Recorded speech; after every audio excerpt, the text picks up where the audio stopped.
wabwiye Aburahamu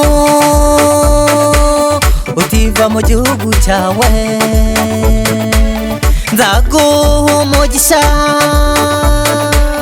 wamuhaye urubyaro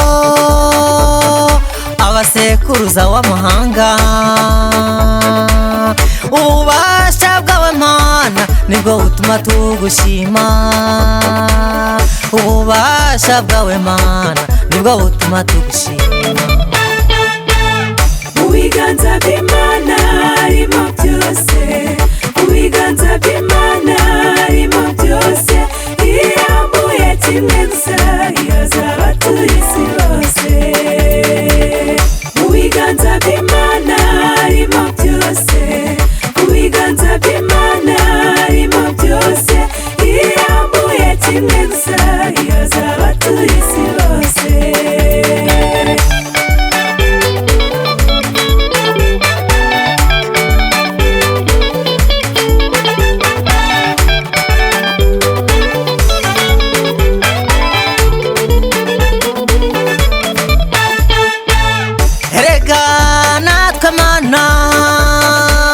Dufite impamvu zo kugushima, wadukuye kure utwigiza hafi yawe.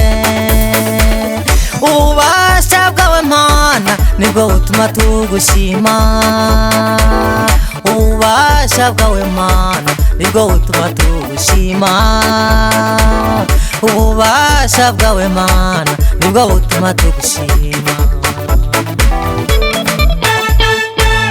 Mu biganza by'Imana harimo byose, mu biganza by'Imana harimo byose. Iyambuye kimwe gusa yazaba turi isi bose.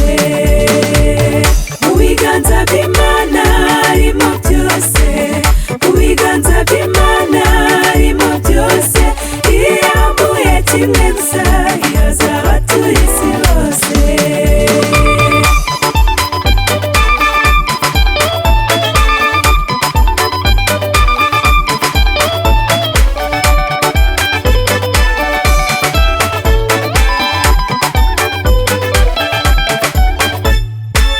Waguriye imbago umugabo witwa Yabesi, wamuhaye umugisha umuhindurira amateka. Natwe hari ibyo wakoze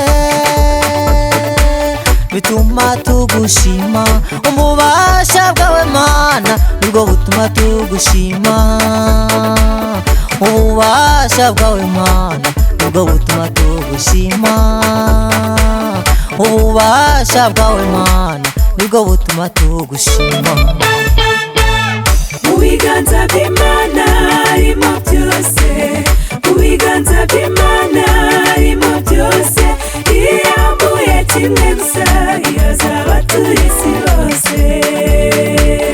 Mu biganza by'Imana harimo byose, mu biganza by'Imana harimo byose. Iyambuye kimwe gusa yazaba turi isi bose.